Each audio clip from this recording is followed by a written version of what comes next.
berriz ere, Fernando Cosio gure deiari erantzuna, zore daukagu, ciencia eta politika gaia jorratzeko.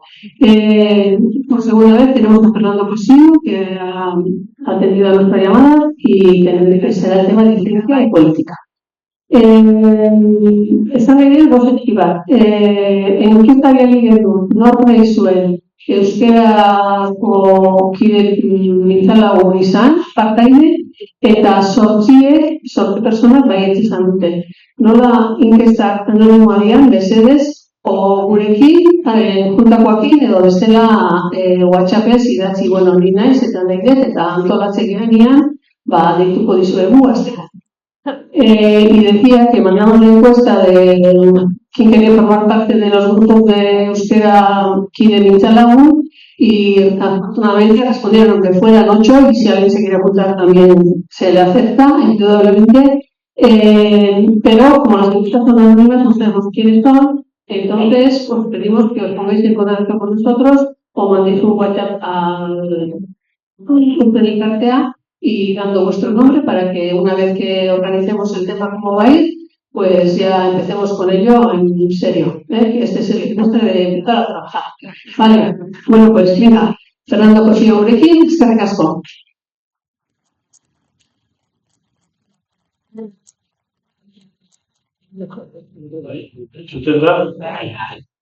Bueno, mila esker, eta bueno, vamos a pasar a la segunda parte, digamos, de esta charla sobre la relación entre ciencia y política.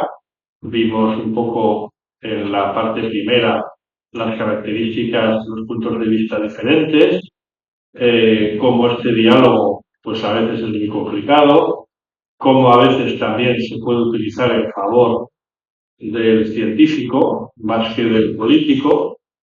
Vimos las relaciones complicadas entre ciencia y política. Un caso arquetípico es el desarrollo de la bomba atómica, con los problemas morales y técnicos que se generaron entre la comunidad de científicos y la comunidad de políticos, y los puntos de vista estaban mezclados. O sea, no es que los científicos tuvieron una postura moralmente superior y los políticos fueran más fríos y despiadados, vamos a decir. Realmente los dos grupos estaban mezclados y vimos cómo el libro este de Ron Hoffman, Premio Nobel de Química, él dice está, digamos, tiene una postura antiplatónica, en el sentido de que él no cree, y él es un premio Nobel, un científico muy señalado, él no cree que los científicos deban gobernar el mundo, por así decir, ¿de acuerdo?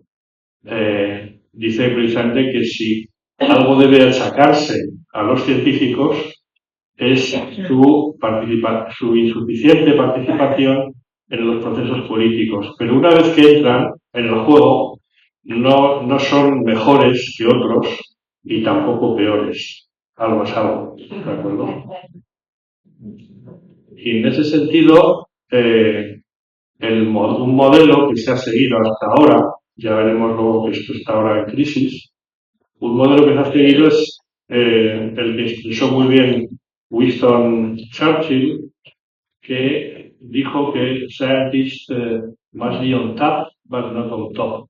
Es un juego de palabras. Top es grifo y top es cima. Entonces, los científicos tienen que estar disponibles, como cuando abres un grifo para tener agua, tienen que estar disponibles en el grifo, pero no por encima. ¿De acuerdo? Entonces se valora la ciencia, sus métodos y resultados, aunque no sean definitivos. En ciencia no existe el abracadabra. Tú no dices una palabra mágica y todo se arregla, ¿de acuerdo? A veces muchos políticos más hoy en día tienden a poner lemas que actúan como una especie de abracadabra social. La ciencia no tiene abracadabras, ¿de acuerdo? Es bueno apoyarse en científicos como asesores y deben estar disponibles on tap, como en el grifo, pero el político democráticamente elegido es quien toma las decisiones, es quien está on top, está por encima, ¿de acuerdo? Este es el modelo que además comporta en una sociedad democrática, lógicamente, una responsabilidad a la ciudadanía, porque en un sistema democrático cada ciudadano, cada uno de nosotros, de nosotras, somos responsables de lo que hacemos y de lo que no hacemos. ¿De acuerdo? Esto a veces tiende a olvidarse. ¿De acuerdo? Si yo voto un partido que quiere eliminar la unidad de emergencias, como pasó en Valencia, que estaba en el programa electoral, y luego hay una inundación y 200 muertos, los votantes también son responsables de eso, porque eso estaba escrito. No es que, me han engañado, no, estaba así. O sea que en una sociedad democrática todos somos responsables de lo que hacemos y de lo que no hacemos. O sea que este modelo tampoco es tan cómodo. Un ejemplo de la participación democrática de científicos en política es el caso de Rafa Juste, uno de los neurocientíficos más importantes del mundo. Él es consciente de los avances que se están haciendo en neurociencia, del potencial enorme de los implantes y de las conexiones cerebrales, de tal forma que un gobierno, por ejemplo el chino, por ejemplo el norteamericano, puede tener control sobre nuestros pensamientos, lo cual es aterrador. Entonces, Rafa Juste, desde la Universidad de Columbia, desde Nueva York, una de las universidades perseguidas por los Donald Trump, entre otras cosas por esto, están promoviendo una carta de neuroderechos de la ciudadanía. Hasta ahora los derechos humanos pues, comportan lo que todos sabemos, libertad de asociación, de prensa, de opinión, de movimientos, tal. Y él ha elaborado, con otros científicos y políticos, están elaborando, pues, un proceso dinámico, una carta de neuroderechos. Es decir, definir qué derechos tenemos los ciudadanos para que no haya control sobre nuestra actividad mental. ¿De acuerdo? Esto ahora parece ciencia ficción, pero cada vez lo es menos. ¿De acuerdo? Entonces, para mí este es un caso interesante, lo están estudiando la ONU, la UNESCO, la OCDE, de cómo desde la ciencia ONTAP se pueden proponer cosas interesantes a los políticos y son los políticos, los organismos, las instituciones, etcétera, los que tienen la última palabra. ¿De acuerdo? Y por ejemplo, en Euskadi tenemos el sistema de gobernanza del Sistema Vasco de Ciencia y Tecnología, en el que hay un comité científico que asesora y de ahí para abajo y hacia arriba. Es decir, esto fluye en las dos direcciones.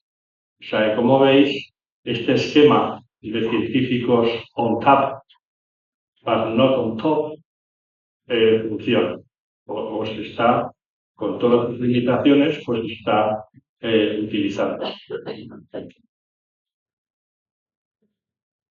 Por contra, cuando tenemos la ausencia de democracia, la combinación suele ser bastante desastrosa, tanto para la ciencia como para la sociedad.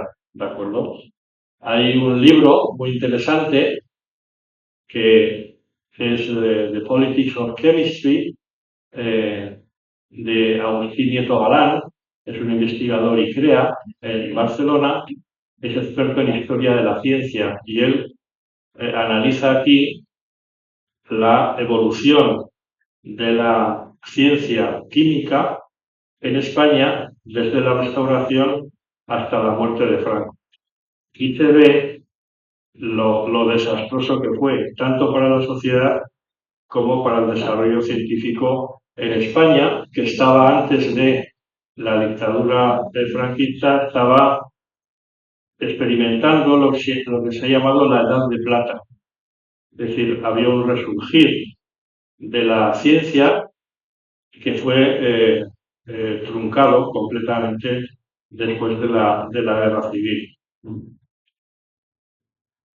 Otro ejemplo, que es de John Cornwell, que es Los científicos de Hitler.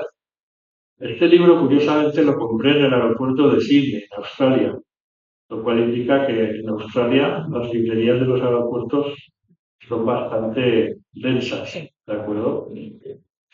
Aquí cuenta la relación también desastrosa de la física, la química y la química bajo el Tercer Reich. Una enorme cantidad de científicos de primera fila se marcharon, entre otras cosas para contribuir al proyecto Manhattan, porque les daba mucho miedo que Hitler se hiciera con la bomba atómica. De hecho, pusieron al frente de la ciencia nazi a un sujeto que ni sabía de ciencia, estaba involucrado en casos de pederastia, en fin, una joyita, más o menos lo que estamos viendo ahora en Estados Unidos. Y no es por hacer paralelismos, ¿no? Entonces aquí él demuestra lo catastrófico que fue para el desarrollo de la ciencia, no solo en Alemania, sino en Europa. Después de la Segunda Guerra Mundial, Europa ha seguido evolucionando y haciendo cosas muy notables en ciencia, pero ya el centro de gravedad se trasladó al otro lado del Atlántico. Y este es, entre otros, un regalito que dejó el nazismo y el fascismo en Europa. También sucede lo mismo en el caso soviético. Este es un libro muy interesante de Rol Sarner, este señor, que era uno de los directores del programa espacial soviético. Y entonces, en este libro de memorias, que es muy interesante, y además aquí hace mucho hincapié también en el sistema de ingeniería, la tecnología, la ingeniería, normalmente convive mejor con las dictaduras que la ciencia. Tenemos ejemplos, por ejemplo, incluso en la Segunda Guerra Mundial, los misiles balísticos, las V2, se desarrollaron razonablemente bajo Hitler, pero no la investigación básica, ¿de acuerdo? En la Unión Soviética también fue un desastre la ciencia básica.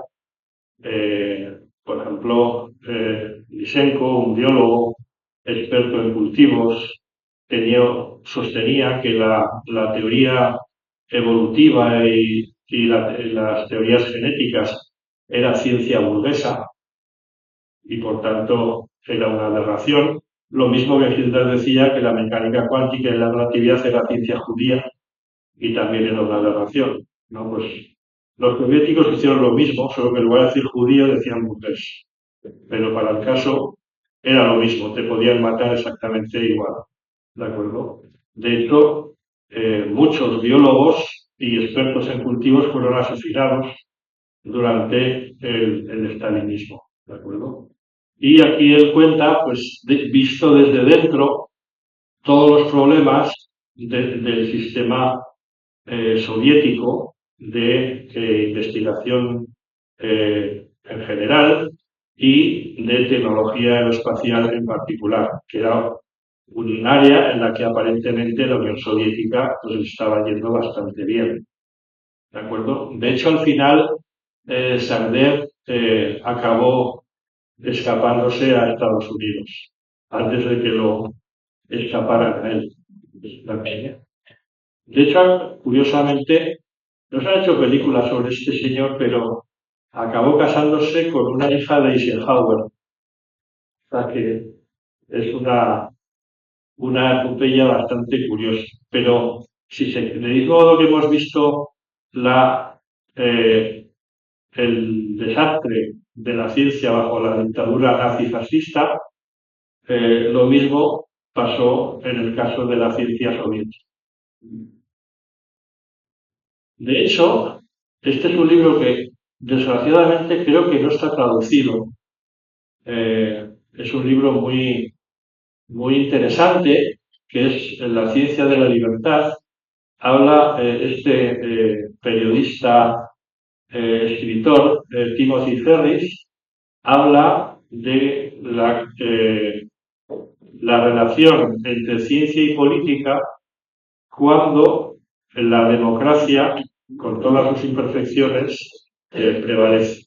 De hecho, él sostiene que no es que la democracia favoreció la ciencia, sino que la democracia fue posible merced a las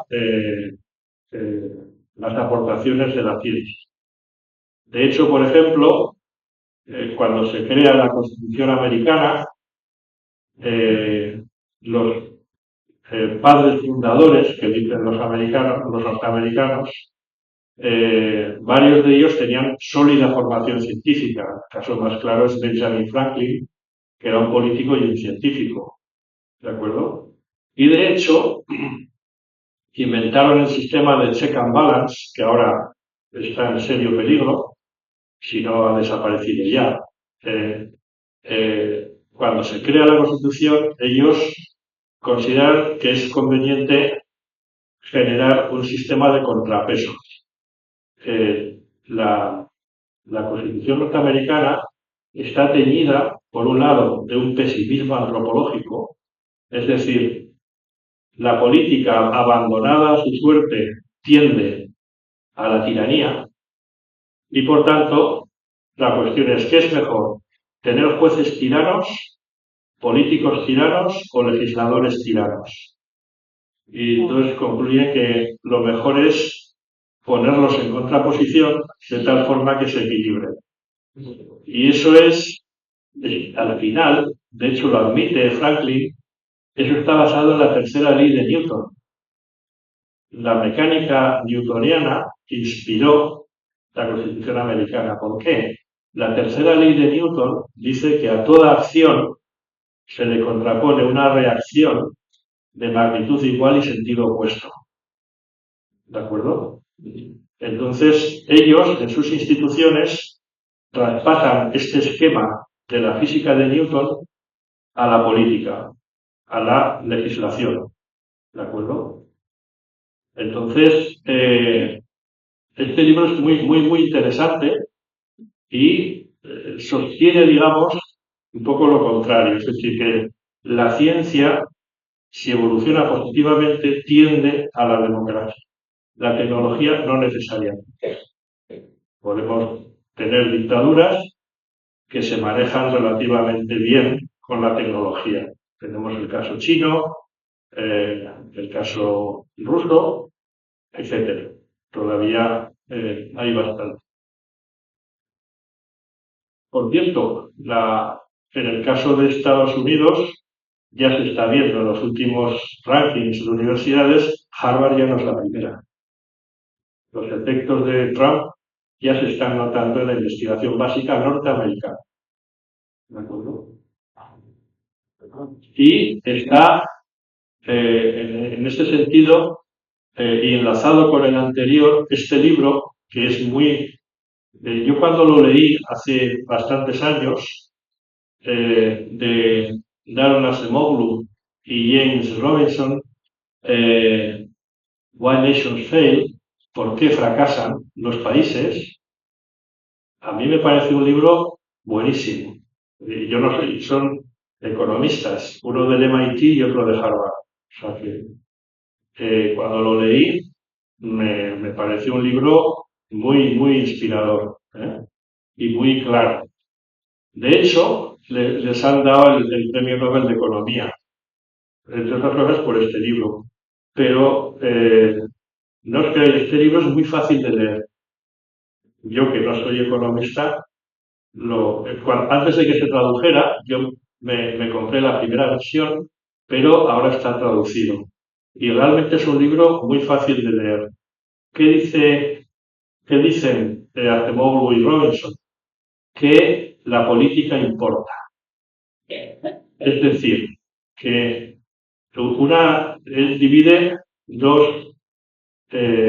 las sociedades en dos tipos. Las sociedades que tienen élites extractivas y las que tienen élites inclusivas.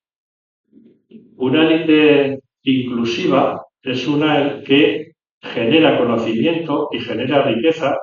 Por supuesto, las personas normalmente ganan bastante dinero, pero distribuyen a cambio muchos beneficios para la sociedad. Un Fleming, descubriendo la penicilina, es un caso de élite inclusiva. Hace un descubrimiento que nos beneficia a todos después. ¿De acuerdo? Por contra, están las sociedades con élites extractivas. ¿Qué son élites extractivas? Las que toman recursos y no dan nada, se lo quedan todo. ¿De acuerdo? Por ejemplo, una persona que piratea lo público, invade hospitales y saca dinero, al final a la gente eso no le beneficia en nada.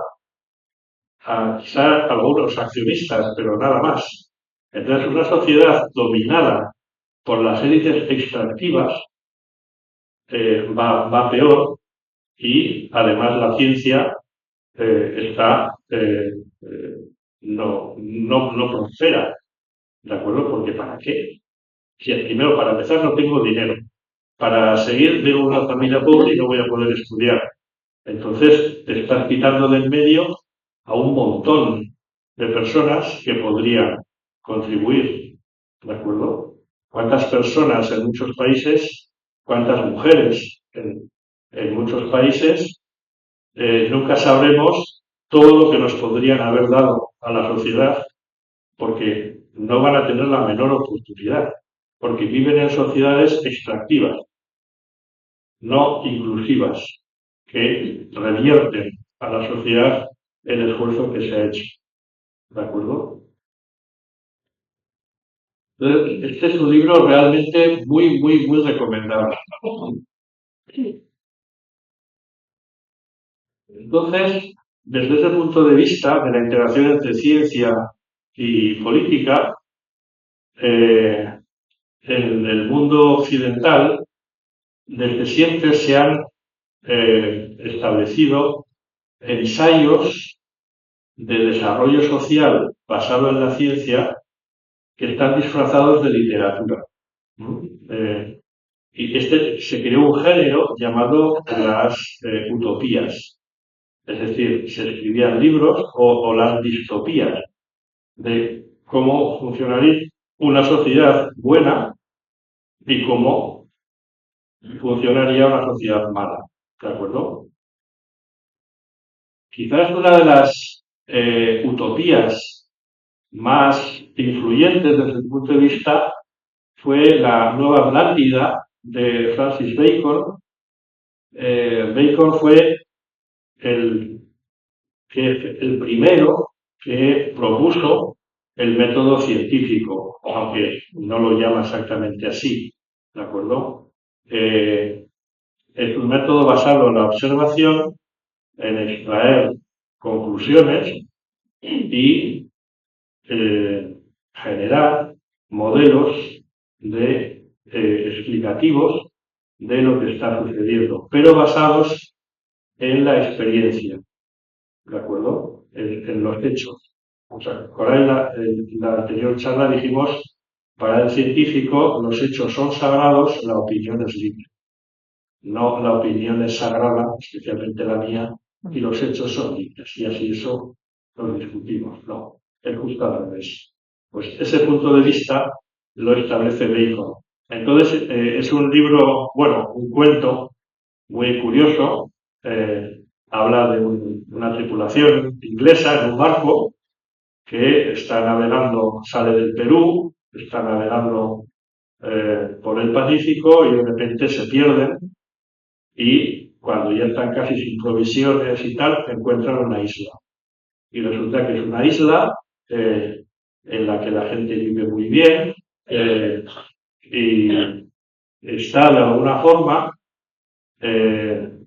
asistida por una institución basada en el conocimiento, en la ciencia. Entonces están muy avanzados, son muy tolerantes, tampoco les interesa que se sepa mucho que están ahí, porque entonces, claro, se pueden contaminar, vamos a decir. Es una sociedad en la que todos los ciudadanos leen, escriben y hablan en 4 idiomas. El griego, para conocer la sabiduría, el latín, para conocer la organización social, el hebreo, para conocer las Sagradas Escrituras, y el español, que es la lengua del mundo. Que esto lo escriba un inglés tiene su gracia, la verdad, ¿no? Y entonces ahí, por primera vez, se ve una sociedad modélica. El libro está incompleto. De hecho, este libro es una edición claramente para comentar en seminarios de la universidad, etcétera. La introducción y presentación tiene 75 páginas y el cuento en sí tiene 20. O sea que casi es mejor ir directamente al cuento y ya está, ¿no? Pero bueno, esta es quizá la nueva Atlántida, es quizás la primera utopía basada en la ciencia, pero sigue la máxima de Churchill. El que gobierna la nueva Atlántida no es un científico, tiene el organismo de científicos para asesorarle y asegurarse de que las decisiones que toma son las correctas. ¿De acuerdo? O sea, no es una sociedad gobernada por científicos. Hay otra serie de libros que son quizás una versión contemporánea de esta utopía basada en la ciencia, que es la trilogía de las fundaciones de Isaac Asimov. Es de origen ruso, emigrado a Estados Unidos de niño, químico, bioquímico, profesor de la Universidad de Columbia, la misma de Rafa Juste, en la que tuvo problemas porque se dedicó a la divulgación científica, algo que en aquella época estaba muy mal visto. Entonces, Asimov se inspira en un libro, un par de tochos que tengo en casa, que es la de la caída, el auge y caída del Imperio Romano, de Gibbons. Entonces explica ese libro cómo el Imperio Romano poco a poco se va desmoronando. ¿De acuerdo? Entonces Asimov se inspiró en ese libro para describir lo que sería el Imperio Galáctico, es decir, la humanidad expandida en muchos planetas por toda la galaxia, y empieza a sufrir una degeneración. Es decir, el conocimiento científico cada vez funciona peor. ¿De acuerdo? Cada vez va degenerando, cada vez menos gente estudia ciencias y la gente utiliza la ciencia y la tecnología, pero no comprende nada de por qué funciona. ¿Les va sonando? Si uno mira las cifras de la universidad y mira cuántos alumnos hay matriculados en periodismo, hay más que los matriculados en química, física y matemáticas juntos. ¿De acuerdo? Entonces, se da la paradoja de que tenemos una sociedad en la que todo el mundo quiere ser periodista, pero nadie quiere ser matemático ni ingeniero. Bueno, ingeniero sí, porque en Euskadi la ingeniería tiene un prestigio social muy grande. ¿De acuerdo? Entonces, el uso que se hace estos periodistas hablan de nativos digitales. ¿Seguro? ¿Saben en qué se basa mínimamente la tecnología que utilizan todos los días? No, es básicamente magia. Magia por magia. Ni lo sé ni me importa. Como el chiste este, ¿no? Del niño, papá, ¿qué es peor? ¿La ignorancia o la indiferencia? Mira, nene, ni lo sé ni me importa. ¿No? Pues esto es un poquito el esquema mental que describe Asimov en la trilogía de las fundaciones. Y ahí surge un matemático, que es Harry Sheldon, que llega a la conclusión de que, lo hemos comentado alguna vez en estas charlas, el comportamiento individual es impredecible. Yo no puedo predecir lo que va a hacer una persona concreta, especialmente si no la conozco, ¿no? Pero si estudio una población suficientemente grande, puedo predecir más o menos qué va a suceder, por ejemplo, en unas elecciones. ¿De acuerdo? Entonces él compara las personas con las moléculas y los átomos en la teoría cinética de los gases, para que quienes no hayan estudiado esto, es un tema un poco más avanzado de la física y la química del bachillerato, en la mecánica estadística, un gas, por ejemplo, se describe como un montón de partículas viajando por el espacio e interaccionando, por ejemplo, con las paredes del recipiente, ¿no? La presión son los impactos medios de las moléculas contra las paredes, ¿no? La temperatura está relacionada con la velocidad de esas partículas. Entonces, aunque en la teoría científica de los gases no puedo predecir lo que va a hacer un átomo concreto, sí puedo predecir lo que va a hacer el conjunto. Entonces, Harry Sheldon desarrolla una disciplina que es la psicohistoria, que no puede predecir el comportamiento individual de las personas, pero con tantos miles y miles de millones de habitantes en la galaxia, puede predecir por dónde van los tiros. ¿De acuerdo? Y concluye que el Imperio Galáctico, al igual que el Imperio Romano de Gibbons, se va a desintegrar, va a desaparecer. Y va a haber una Edad Media, sin ciencia, sin tecnología, un enorme retroceso. Y entonces decide que para preservar lo esencial del conocimiento humano se debe crear una sociedad tipo la Nueva Atlántida en la que se acumule todo el conocimiento científico del Imperio Galáctico. Un poquito como los conventos en la época medieval recogieron la tradición griega y lo poco que se pudo salvar, ¿de acuerdo?, del conocimiento anterior a la caída del Imperio Romano. Entonces, este planeta se llama Terminus y entonces ahí van pues los científicos, gestores, etcétera. Entonces se crea lo que se llama la Fundación para preservar la ciencia y sus valores en este planeta Terminus. ¿De acuerdo? Y entonces, en estos libros se va estudiando cómo se enfrenta esta sociedad de la Fundación en el planeta Terminus, cómo se enfrenta a los coletazos del Imperio Galáctico.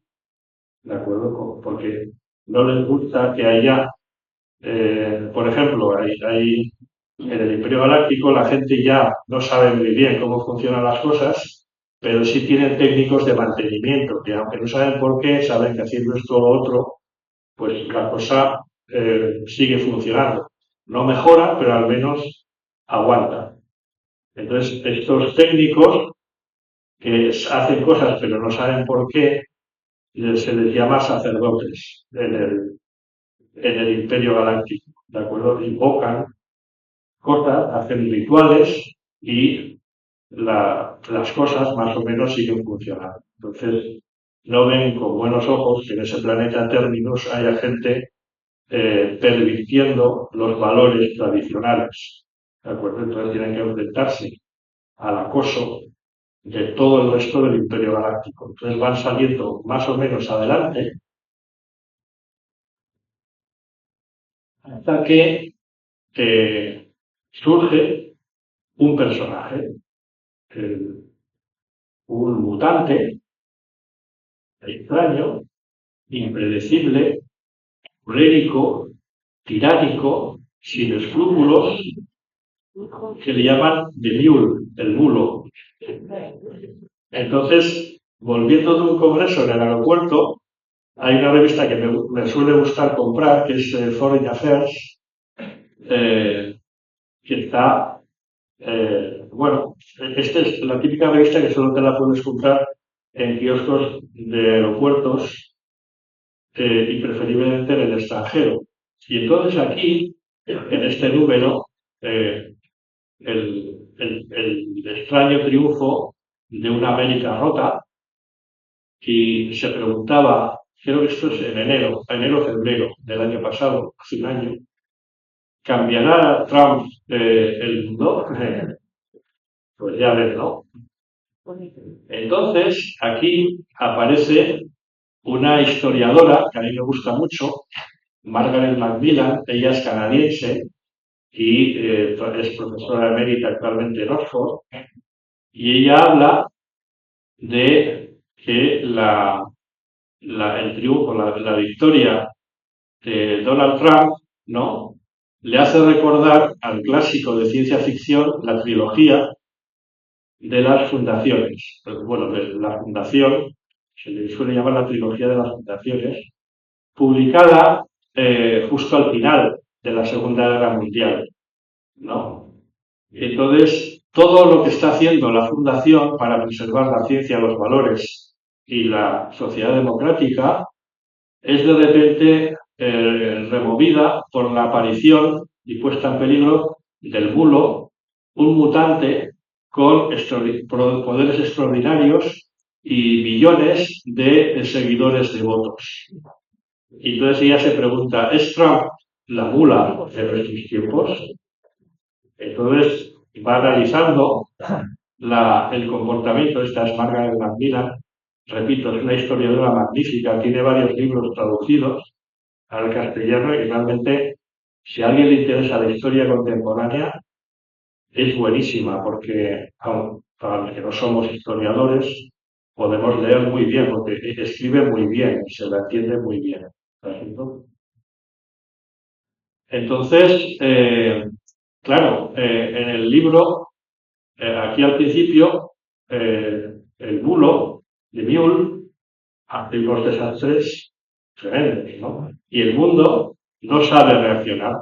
No está claro si el mundo sabe cómo relacionarse con un líder que es probable que va a ser todavía más errático y más inclinado a ignorar las reglas que de lo que lo hizo en su mandato anterior. ¿De acuerdo? O sea que esto es hace un año, lo escribe Margaret Macmillan y efectivamente esto es así, ¿no?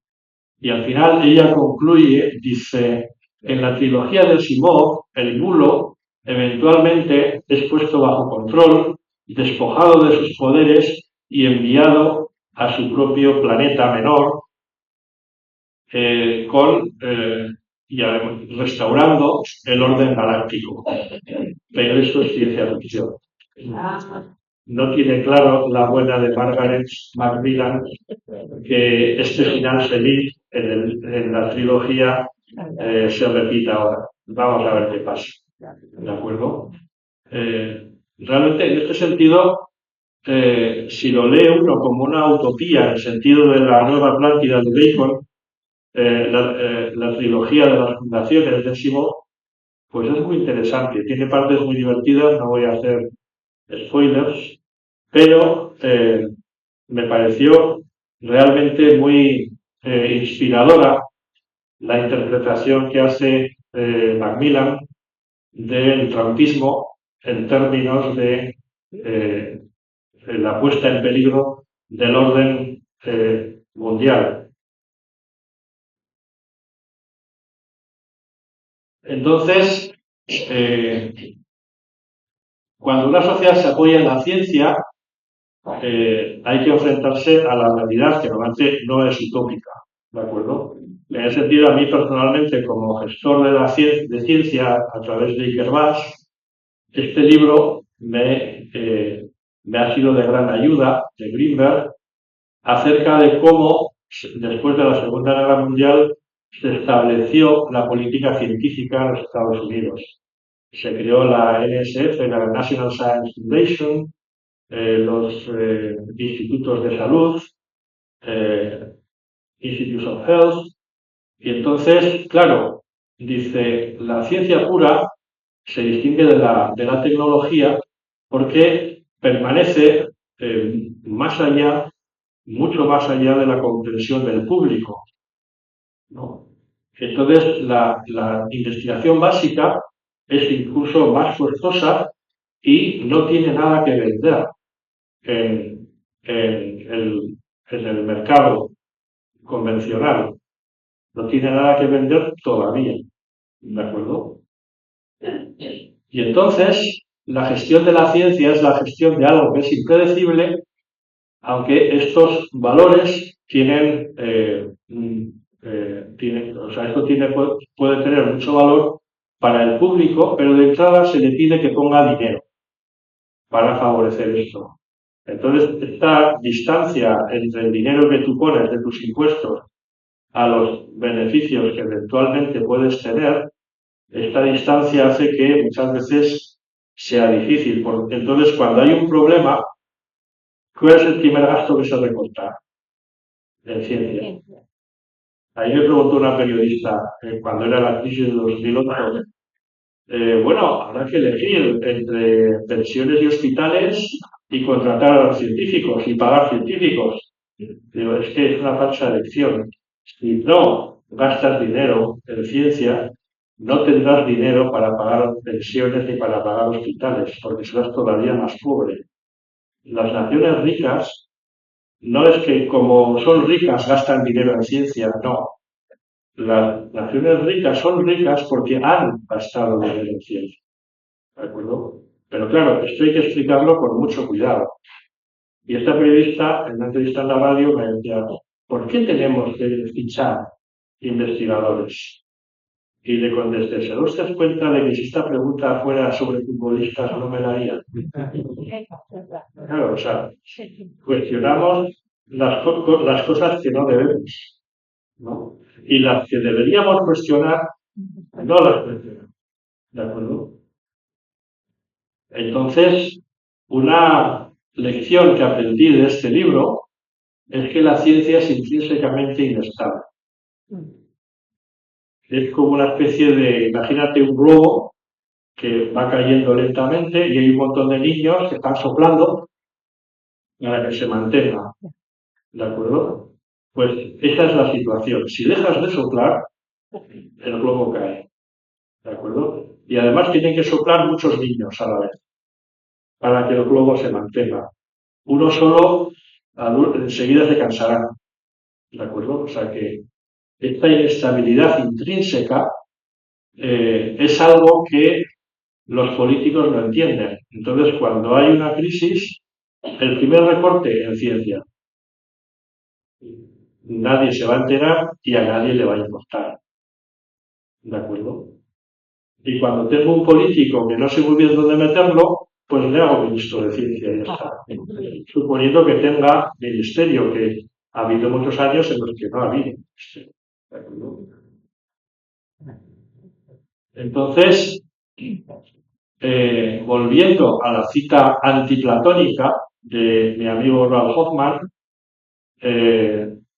los políticos, cuando se meten en la arena política, no son especialmente mejores, pero tampoco son peores.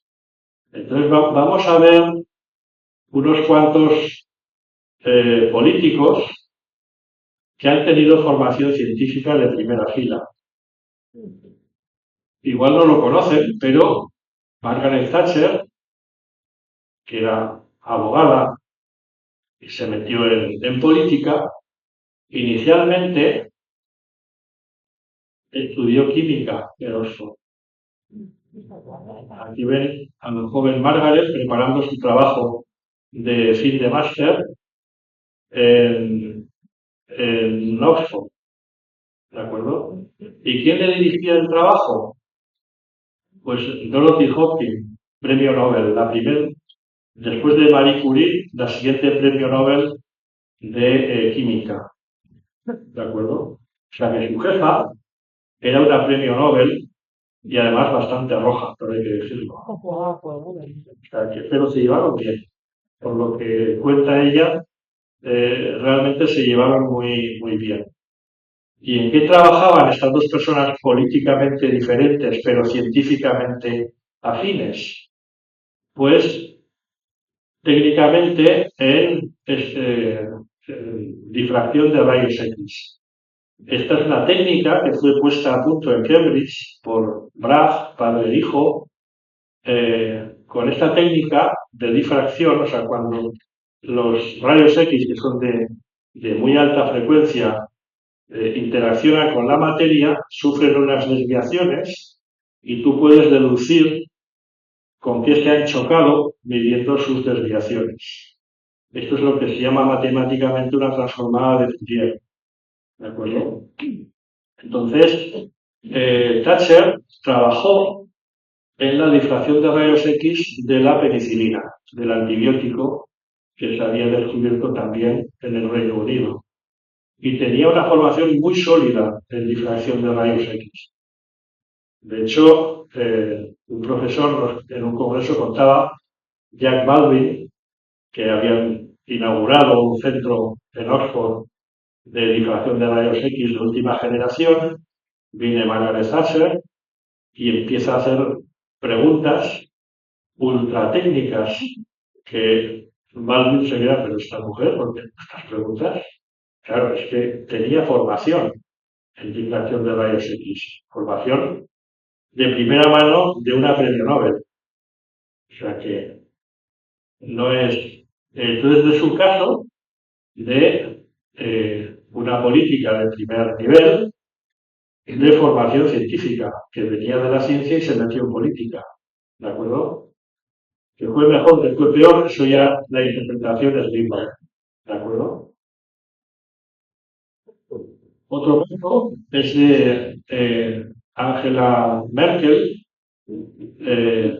también canciller de la República Federal Alemana, del 2005 a 2021. Merkel era experta en física y química cuántica. ¿De acuerdo? De hecho, tiene un montón de publicaciones. Esta es del 88, antes de que entrara definitivamente en política, en el Journal of the American Chemical Society, que es uno de las revistas más importantes del mundo en química. Aquí la tienen. En aquel entonces existía la República Democrática Alemana y entonces estaba ella en el Instituto de Química Orgánica y Bioquímica. ¿De acuerdo? Y entonces ella, en esta publicación que dirige ella, pues estudia lo que se llama las reacciones SN2, lo que llamamos los químicos sustituciones nucleofílicas de segundo orden, en la que tenemos un ataque con hidruro al fluorometano. En aquella época se investigaba mucho la química de los hidrocarburos halogenados. Eran estos gases que estaban provocando un agujero en la capa de ozono, que luego fueron prohibidos, los fluorocarbonos. Seguramente habrán oído hablar del agujero de la Antártida, etcétera, etcétera. Entonces este era un tema muy importante para estudiar constantes de velocidad de este tipo, con qué eficacia tenían lugar estas reacciones en fase A, es decir, en condiciones atmosféricas. ¿De acuerdo? Pues aquí ven otro caso de Angela Merkel, con una trayectoria, una carrera científica muy sólida antes de ser conocida en política. ¿De acuerdo? Otro caso, pues Alfredo Pérez Rubalcaba, que ven aquí un montón de cargos y tal, cuando yo empecé como vicerrector de investigación, empezaron a salir los análisis bibliométricos de los trabajos y entonces me puse a buscar cuál es el artículo sobre química más citado de España, o sea, generado en España y más citado en el mundo mundial. Y era este artículo. Y aquí ven a Alfredo Pérez Rubalcaba en el Journal of the Chemical Society, la Sociedad Británica de Química, la Perkin Transactions en su apartado de química física, estudiando la estereoquímica de edición del grupo carbonilo, parte 17, había publicado 16 antes, estudio de los factores que afectan la inducción asimétrica en reacciones de condensación de bromuro de metil y fenil magnesio con compuestos carbonílicos quirales. Es una cosa muy técnica, ¿no? Pues esto está publicado por una persona que luego se dedicó exclusivamente a la política, ¿de acuerdo? Y que tenía una formación muy sólida, y en aquel entonces este era el artículo más citado, generado desde una institución española, el más citado en el mundo. O sea que, bueno, como científico da la impresión de que no era malo, ¿de acuerdo? Y aquí en casa tenemos, pues, un caso también arquetípico. En el caso del profesor Pedro Miguel Echenique, es un viaje de ida y vuelta.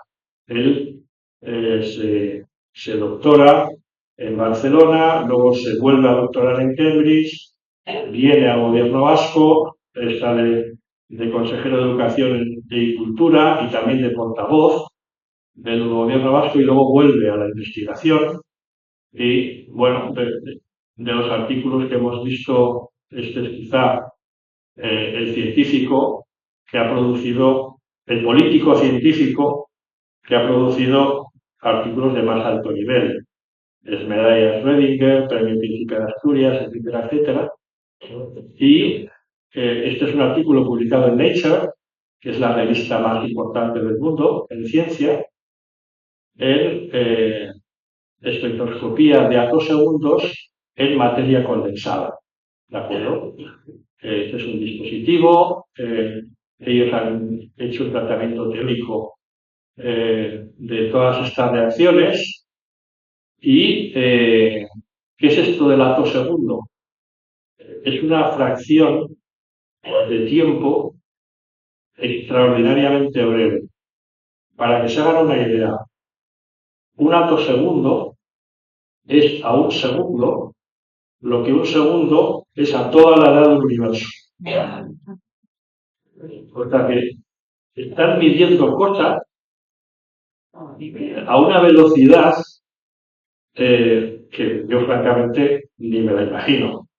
¿De acuerdo? O sea que, bueno, pues el refinamiento técnico y teórico ha alcanzado esas escalas de tiempo del atosegundo. ¿De acuerdo? Y en este caso tenemos, pues, una persona que está en ciencia, va a la política y luego vuelve otra vez a la ciencia.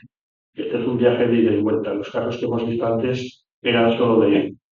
¿De acuerdo? O sea que ya ven que tenemos ejemplos, pues claros, de científicos que han saltado a la arena política, y algunos de ellos, como el caso del profesor Echenique, pues que han regresado. ¿De acuerdo? Entonces, de todos modos, seguimos teniendo la ciencia y la política como una cuestión no resuelta. ¿De acuerdo? Aquí les quiero mostrar dos libros. Uno está traducido, el otro no. Este es Cuando la ciencia choca con el poder, When Science Meets Power, de este autor, John Bulgan. Este viene de ciencias sociales, no es un científico, vamos a decir, experimental, ¿de acuerdo? y ha trabajado muchas veces con el gobierno británico, coordinando la relación del gobierno británico con los científicos. Y él cuenta, pues, los aspectos positivos y los aspectos negativos, ¿no? Por ejemplo, él cuenta que a veces se desesperaba porque le habían encargado del gobierno británico una decisión sobre un problema muy concreto y luego los científicos le hacían unos informes larguísimos, llenos de matices, pero vamos a ver, entonces, ¿hacemos esto sí o no? Y los científicos, bueno, espera, es que, a ver, hay que matizar este asunto, porque tal. Y entonces el hombre se desesperaba, ¿no? Que a veces era muy difícil relacionarse con científicos que siempre quieren dar el toque más preciso posible. Y claro, es el gran dilema. ¿Qué debemos hacer? ¿Saber nada sobre todo o saber todo sobre nada? Claro, entre los dos extremos, de alguna forma, tienes que bandearte, ¿de acuerdo? Y él ahí, por ejemplo, contaba lo difícil, cuenta en este libro, lo difícil que es a veces eh, sacar conclusiones claras. Al final lo consigue, él sostiene que la interacción es muy positiva, pero que si uno entra en ese juego, tiene que estar eh, preparado para lo que va a encontrarse. Y en ese nivel es mejor a veces tener esta gente que provenga de las ciencias experimentales, pero que tenga formación en sociales. Entonces les entiende más o menos y sabe ponderar las cosas.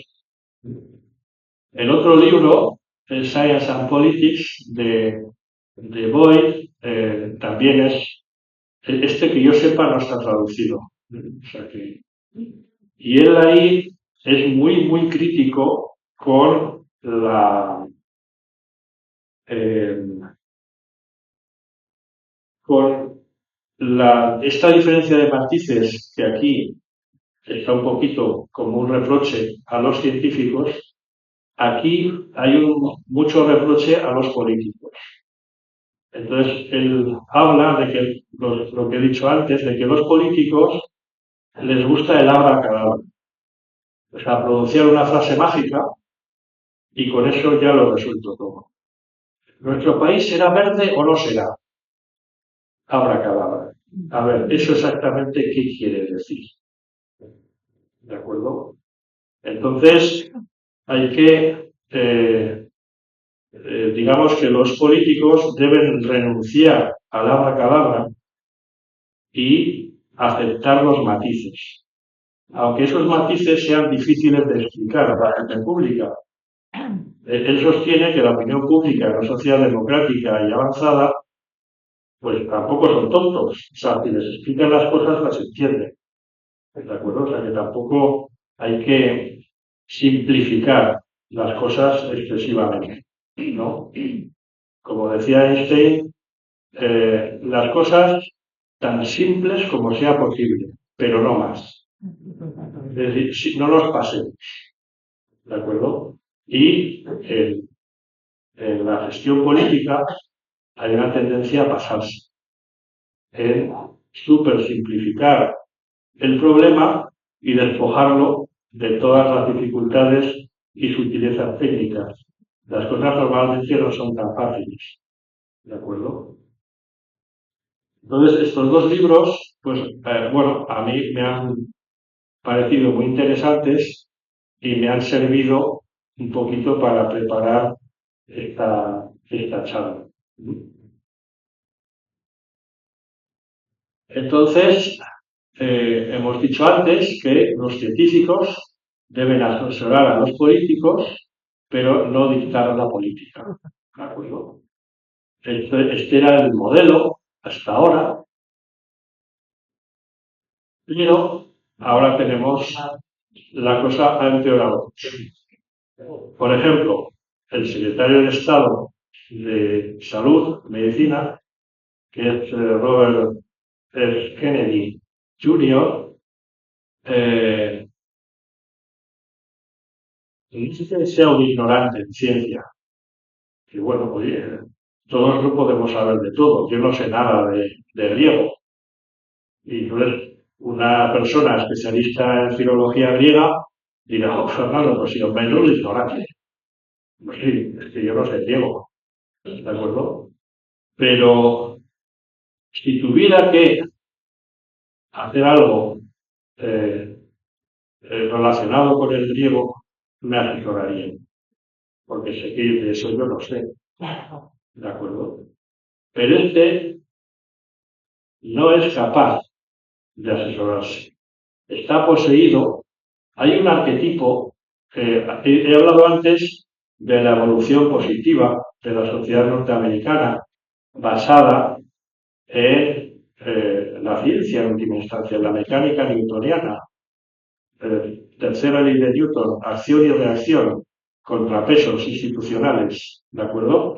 Esto es muy sutil y muy avanzado, pero entre las élites. Aparte de esto, en la sociedad norteamericana existe otro modelo que es el American Idiot.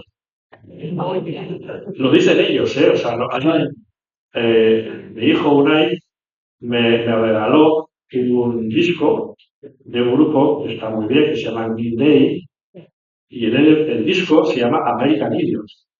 Y son norteamericanos, o sea, no es que esto sea un insulto de un europeo resentido, no, de ellos mismos.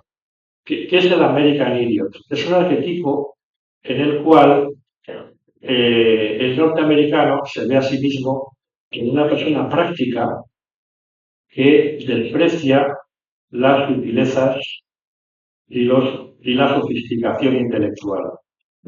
Porque, claro, la ciencia es muy sofisticada. Ya no es 2 más 2, 4, son cosas mucho más complicadas.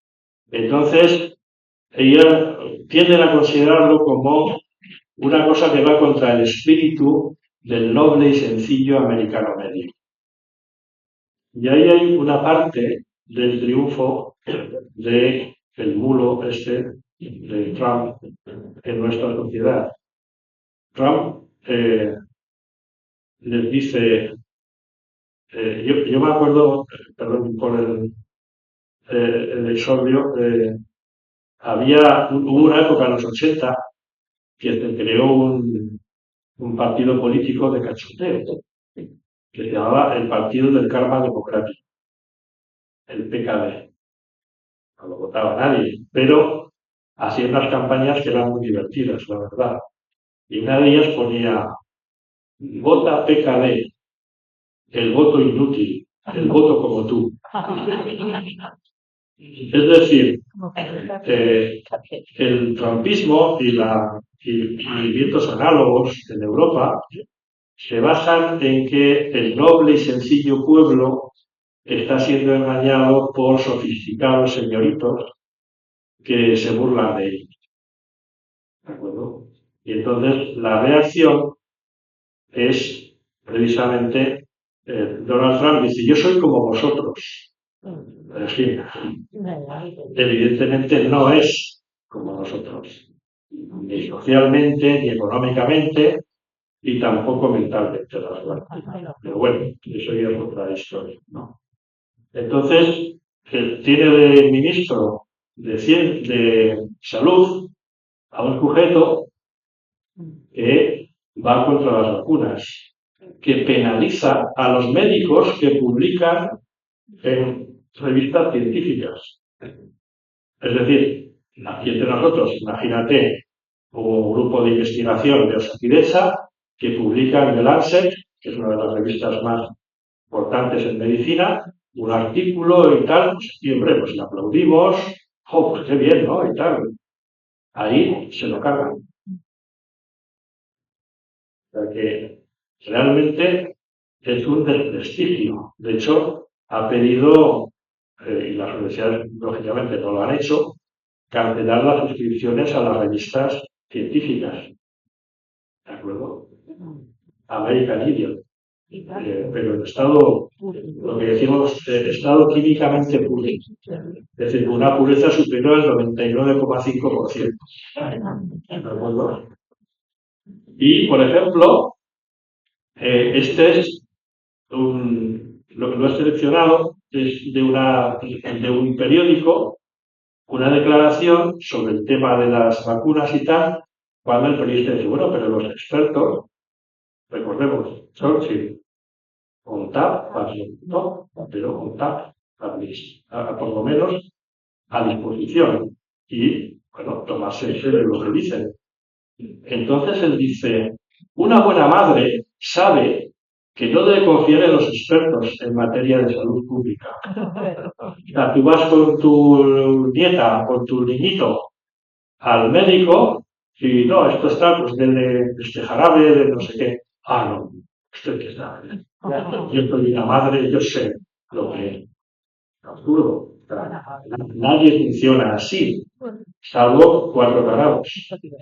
Pero claro, si esos 4 tarados gobiernan el país económicamente más potente del planeta, pues tenemos un problema. ¿De acuerdo? O sea, que este modelo de Churchill, de que el político democrático consulta y tiene en cuenta lo que le dicen los expertos y luego decide, está bien.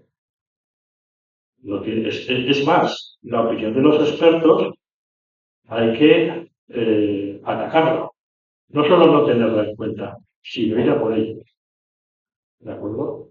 Y además echándole encima al noble y sencillo ciudadana americano. ¿De acuerdo? Es muy perverso el mecanismo. Y bueno, esto sucede en Estados Unidos, pero también tenemos problemitas aquí, ¿eh?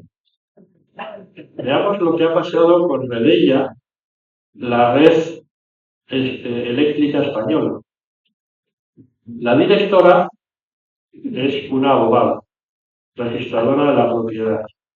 ¿Vale? Yo no tengo nada contra los abogados y registradores de la propiedad, pero la red eléctrica tiene 2 características. Es la que distribuye la energía eléctrica en función de un montón de parámetros técnicos, pero también es una empresa que cotiza. Entonces aquí la cuestión es, ¿qué es más importante? ¿El usuario de la electricidad o el accionista?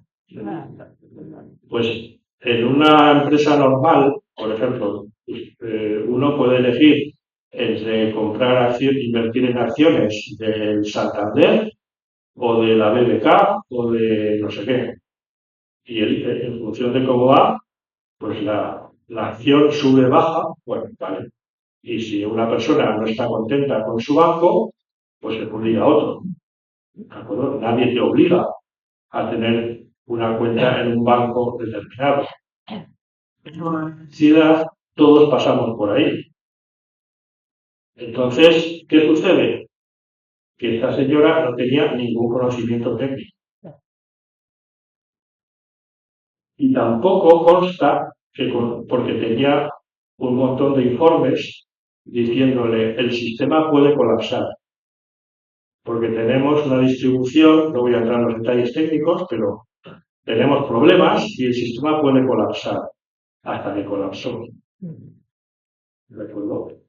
Y realmente, cuando tuvo que comparecer en el Senado, las preguntas técnicas tampoco es que los senadores hicieran preguntas muy allá, porque en el Senado y en el Congreso de Diputados prácticamente no hay personas con formación científica. Vamos, que tampoco es que aquello fuera. Entonces ella en un momento dado dice, yo soy registradora de la propiedad, por tanto jurista, y como jurista me siento absolutamente capacitada para poder desempeñar este puesto. ¿Seguro? Entonces ya mejor al revés, porque claro, a lo mejor está capacitada para ser ministra, porque un ministro está muy arriba y puede tener asesores a los que puede consultar. Pero en una agencia técnica, de electrotecnia, no sería mejor al revés, tener una persona experta y debajo un montón de juristas que le asesoren.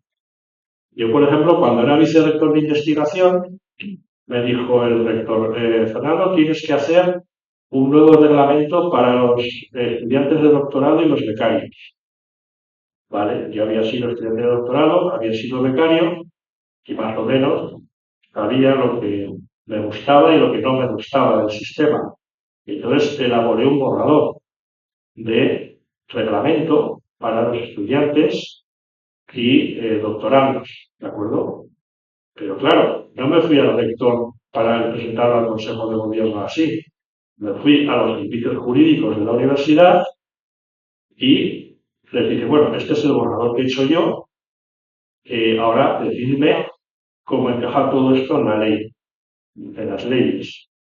Y entonces me decía, pues mira, esto puede haber problemas, creo que es mejor redactarlo así, porque si no te puede pasar esto, lo otro y lo demás allá. Y así, pum, pum, pum, me fueron corrigiendo y tachando. A veces me decían, pero tú exactamente qué es lo que quieres. Pues quiero esto, este objetivo, pero lógicamente tiene que estar acorde con la legislación. Vale, pues si tú quieres esto, en lugar de lo que has escrito, tienes que ponerlo así. Y ellos me asesoraban y cuando ya tenía todo el texto, me iba al rector, ¡hala! Esta es la propuesta. ¿De acuerdo? Pero esta no es la situación. Aquí la jurista está por encima de todo lo demás. ¿Y la jurista qué es lo que mira? El precio de la empresa. Pero claro, esto no es una empresa, es una red eléctrica. Entonces, hay que tener una serie de conocimientos técnicos que entonces aquí, digamos que no sea, porque en una agencia técnica, una opinión, igual están en desacuerdo conmigo, pero en una institución técnica, los técnicos deben ser asesorados por los juristas. En una instancia superior, en un ministerio es al revés.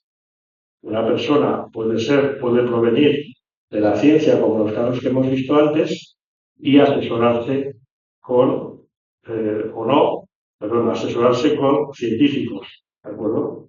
Pero a medida que desciendes los escalones técnicos, la formación técnica y tecnológica es más y más y más relevante. O sea que este problema que he contado antes como claro, en realidad ya ve que, a ver, este es un caso, una caricatura, ¿no?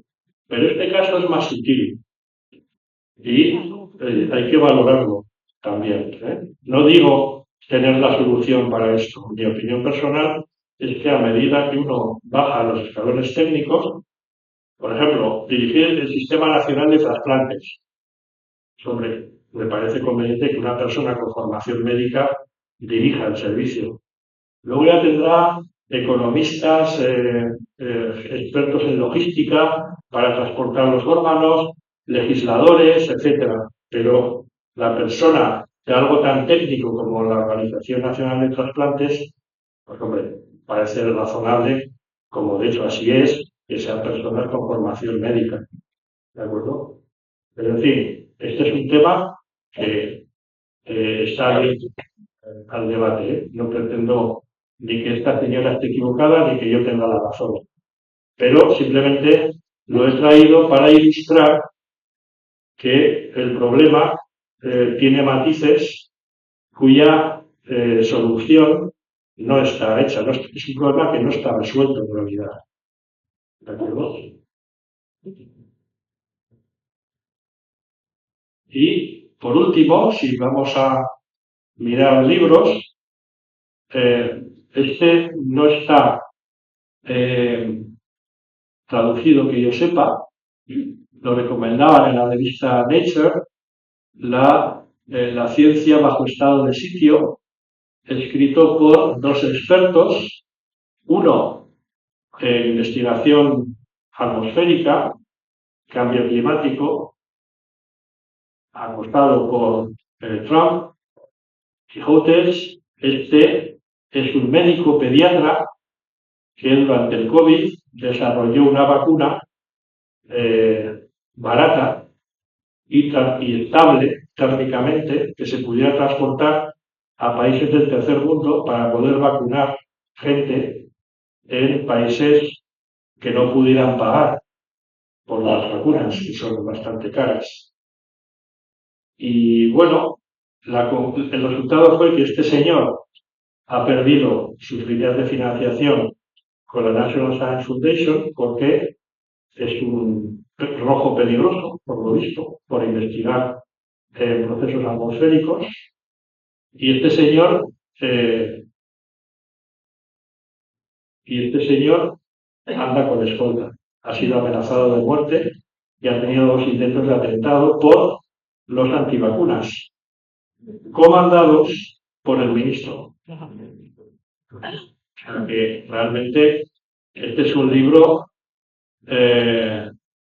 un poco angustioso, la verdad, cuando uno lo lee, ¿no? Entonces, mientras estaba preparando esta charla, yo soy miembro de la American Chemical Society, soy miembro todavía. A lo mejor los del ICE me persiguen por ser un extranjero peligroso.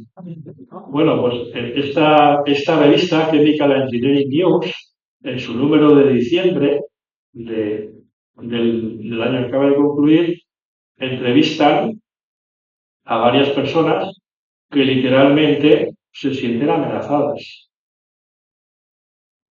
Esta mujer, Colette de la Guala, que es, digamos, ha fundado un movimiento de ponte en pie a favor de la ciencia, porque ve que está muy atacada, ¿no?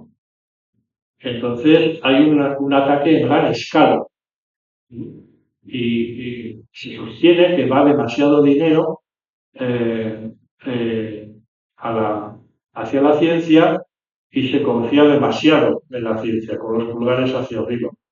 Y el trumpismo es más bien de los pulgares hacia abajo. ¿De acuerdo? Y este señor, Ian Banks, de la Foundation for American Innovation, dice que la administración está intentando cumplir una serie de objetivos culturales y políticos, ¿no? Y entonces la ciencia está pillada en ese juego cruzado porque se asocia con la educación superior, que es vista como movimiento woke no alineado con la administración de Trump. O sea, ya ven el mito del American Indian funcionando a pleno rendimiento y con propiedades coercitivas, es decir, presionando a la gente. Es decir, estos son intelectuales universitarios sofisticados que no tienen nada que ver con el noble y sencillo pueblo. Es este juego, ¿de acuerdo? Y este juego es muy peligroso, ¿de acuerdo? Desde luego para los científicos que están ahí y seguramente, en última instancia, para la sociedad, porque ya hemos visto antes que así como la tecnología aguanta, de hecho muchos magnates norteamericanos impulsan la tecnología, como SpaceX y todas estas Amazon, son empresas de fundamento tecnológico. Y ya hemos dicho antes que la tecnología convive bien con las dictaduras. Es la ciencia la que convive mal con las dictaduras, pero ¿a quién le importa? No va a pasar nada mañana si corto todos los proyectos de investigación sobre lo que sea, ¿de acuerdo? No va a pasar nada mañana ni pasado. Dentro de un tiempo ya vemos cómo terminaron estas dictaduras, ¿de acuerdo? Esperemos que la la última frase del artículo de Margaret Macmillan, de que al final al bulo lo apartan, lo quitan del medio, pero eso es ciencia ficción. Esperemos que esto no sea ciencia ficción y que la interacción entre la ciencia y la política sea constructiva y colaborativa y que nos ayudemos mutuamente a pulir nuestros defectos, pero no a anular la ciencia, porque al final eso es malo para la ciencia, por supuesto, pero también para la política, que es lo mismo que es malo para la sociedad. ¿De acuerdo? Y ya está. Es que ya.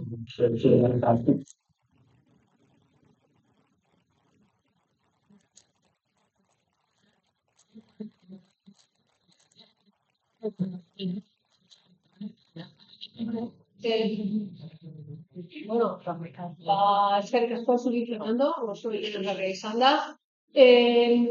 Bukatu aurretik, gero jende azkar altxako da, datorren ostegunean Antonia non da, gordatzen. Eta orain nik bi galderatxo darazkat, hasteko pixka ronda, jendeak esaten du.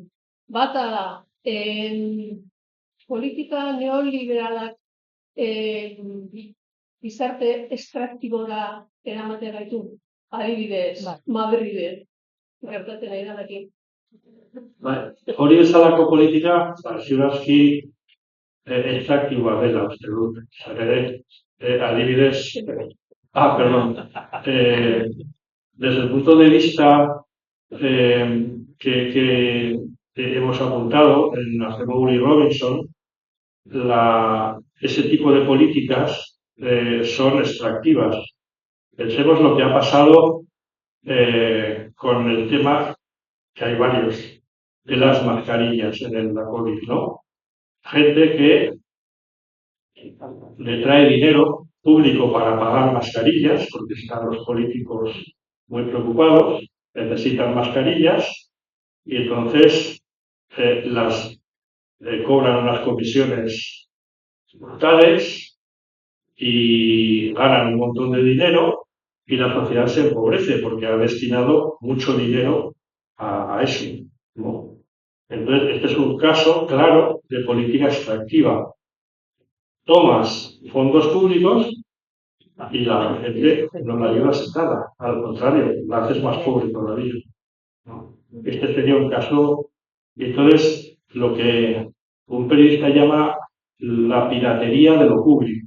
Es decir, y eso no es definir el neoliberalismo, es difícil, ¿no? Pero el liberalismo se basa en la libre empresa y en la asunción de riesgos.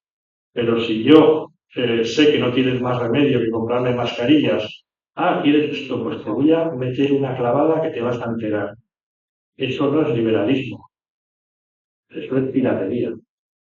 ¿De acuerdo? Entonces, la libre empresa, la iniciativa privada, eso está muy bien y hace cosas muy buenas. Pero en esas políticas que hemos visto en Madrid, eso ni es libre empresa, ni es liberalismo, ni es nada. Es un acto de piratería y de corrupción extractiva. Bueno, y por ser un poco más optimistas y oyendo lo que se ha oído aquí, ¿qué le parece la apuesta del gobierno vasco y otras fundaciones que han visto que en Euskadi puede haber un polo científico, más bien sanitario? Ahora hay una nueva construcción junto a Yumbe y esa apuesta de futuro. Yo creo que es la dirección correcta. En Euskadi no somos ni un gran territorio en términos de extensión y de población, ¿de acuerdo? No tenemos, aunque últimamente se habla de la maldición de las materias primas. Las materias primas, más que ser una bendición, son una maldición. Pensemos lo que pasa con el petróleo. Entonces, nosotros tampoco tenemos de eso. Entonces, ¿qué es lo que tenemos? Nuestras cabezas y nuestras habilidades. No hace falta ser una lumbrera. O sea, cada uno en lo suyo, hacerlo bien, ¿de acuerdo? En ese sentido, el promover el desarrollo y la investigación, yo creo que es el camino en nuestra sociedad. Y ahí tenemos una ventaja. Yo que no he nacido aquí y he conocido otras sociedades, aquí he visto una coherencia en la cultura del esfuerzo y de la industria y de la iniciativa industrial. Y eso ha hecho que en la sociedad vasca exista una mentalidad de que si hacemos siempre lo mismo y lo que hacen todos, nos acabarán comiendo la tostada. Tenemos que hacer cosas diferentes y nuevas. Eso claro se llama innovación, pero también es investigación y ciencia y tecnología. Y en ese sentido, yo creo que esa es la dirección correcta. Lo creo profundamente. ¿Alguna pregunta más? Que alce la voz porque no tengo el micrófono. Paz. No hay micrófono, Paz. Bueno, quería mencionar dos cosas. Una es que el otro día en la radio alguien estaba tratando de explicar por qué puede haber tantas personas que apoyan a Trump viendo cómo funciona. Y que uno no puede decir, no, es que son gente ignorante o mal informada.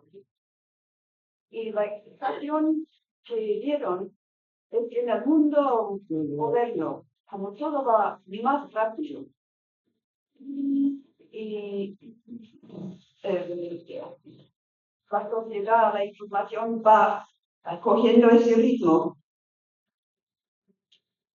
Entonces, eso está influyendo la política y el que tiene el voto también siente que en los últimos años, bueno, siglos, la política y la jurisdicción y tomar decisiones, todos ha ido muy lento.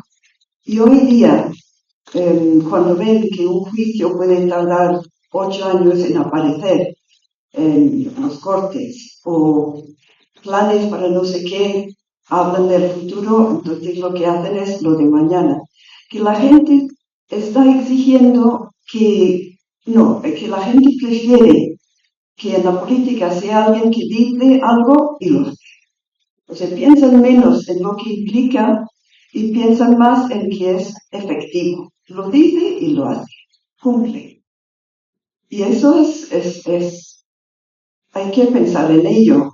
Y tiene posibilidades terribles. Pero es cierto que es parte quizás de la explicación de lo que está pasando. Sí, es verdad que esto que se dice de que la justicia que llega tarde ya no es justicia. Esto es cierto. Pero, siendo justos, también hay que tener en cuenta que a veces la toma demasiado rápida de decisiones puede ser contraproducente. Ha habido casos, me acuerdo de una chica, una joven que fue asesinada y acusaron a otra mujer, salió en los periódicos, asesina, tal, no sé qué, y luego se demostró, fue juzgada, ingresó en prisión, y resulta que no era, ¿de acuerdo? Que no era ella la asesina. Pero había un clima social tan brutal que esta mujer estaba condenada antes de empezar, ¿de acuerdo? Yo no digo que la justicia tenga que ser lenta, digo que a veces los juicios rápidos también son contraproducentes. Hay una pancarta que a mí me inquietó mucho.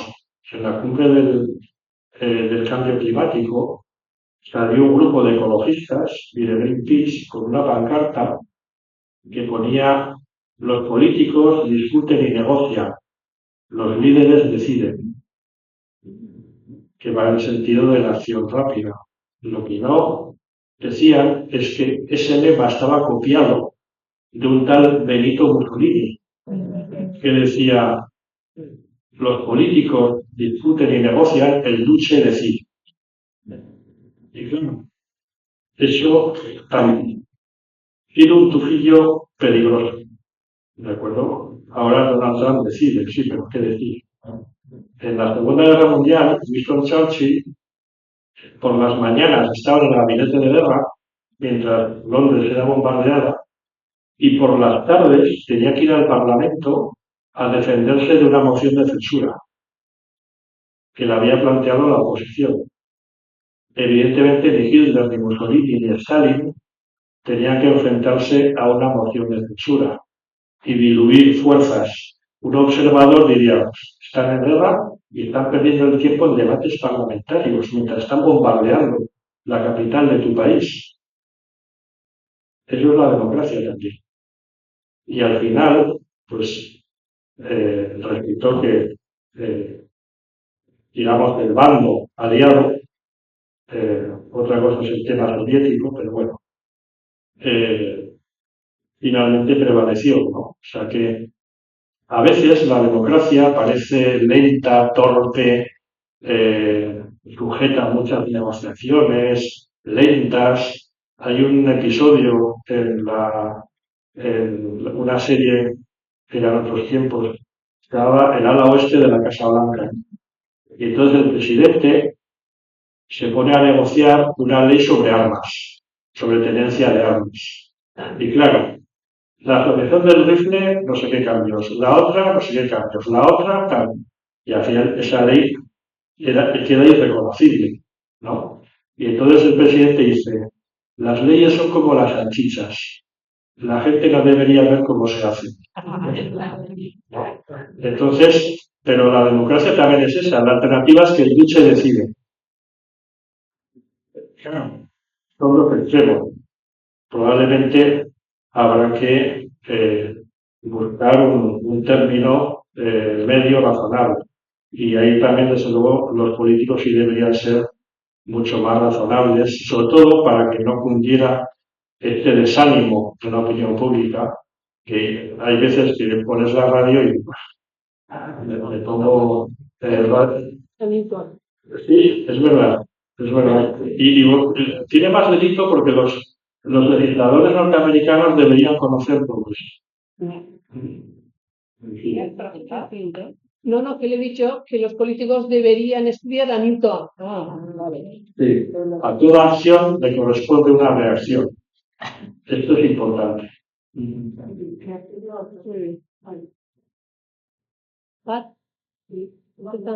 vale. ¿Alguien más?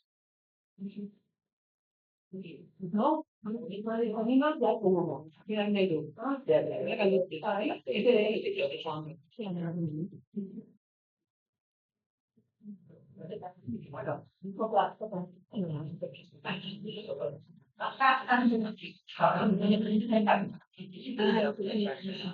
Problema de teníamos aquí mucho relacionada con esas personas que están en la pantalla, porque he leído que es un momento bueno para universidades como aquí del País Vasco, para captar profesores o investigadores nuevos que se están huyendo de Estados Unidos. ¿Usted ha notado que eso sí está pasando y que sí es una oportunidad? Sí he tenido llamadas y contactos con investigadores que están ahora en Estados Unidos, algunos norteamericanos y también muchos investigadores postdoctorales viniendo de Euskadi, que a lo mejor querían pasarse 4 o 5 años investigando y quieren acelerar su regreso. Esto sí lo estamos notando, aunque todavía, bueno, es una cosa comedida, ¿no? Tampoco queremos, cuando seleccionamos en Ikerbasque investigadores, tenemos 3 criterios. Uno, ¿qué ha hecho esa persona hasta ahora? Es decir, su currículum. Dos, qué se propone hacer si viene aquí, es decir, su proyecto investigador. Y tercero, cómo se alinea ese proyecto con las prioridades de Euskadi en materia de I+D, que se establecen en este Consejo Vasco de Ciencia y Tecnología que les he enseñado. Es decir, si una persona es muy buena, pero trabaja en un tema pues que aquí no lo cultivamos especialmente, por las razones que sean. Recordemos que somos una comunidad de 2,2 millones de habitantes. O sea, no podemos ser como Mary Poppins, que era prácticamente perfecta en todo. Nosotros hay áreas que tienen que ver con las ciencias de materiales, con la lingüística, etcétera, ¿no? Hay una serie de la neurociencia, hay una serie de temas en los que somos bastante fuertes, la computación, etcétera, ¿no? Y si esa persona lo que se propone hacer, pues a nosotros no, digamos, su área no se encuentra entre nuestras prioridades, pues lo mejor es que no venga, porque sería malo para esa persona y malo para nosotros, ¿no? Entonces tenemos estas tres variables. ¿Qué has hecho? ¿Qué te propones hacer? ¿Y qué sentido tiene para nosotros? Entonces, digamos que, claro, son condiciones de contorno que dicen los matemáticos bastante estrictas, pero sí, estamos notando algún que otro regreso acelerado. De hecho, aprovechando viajes a Nueva York con el tema del superordenador cuántico, el gobierno vasco ha organizado reuniones con estudiantes de postdoctorado que están en Estados Unidos para contarles un poquito la situación y si es interesante que vengan, etc. Muy bien. ¿Alguna pregunta más? ¿No? Bueno, pues agradecer. Bueno, primero recordar que el jueves es en Otoriano. Y a continuación agradecer a Fernando Cosío su atención hacia nosotros una vez más, que ha resultado una charla muy interesante. Gracias.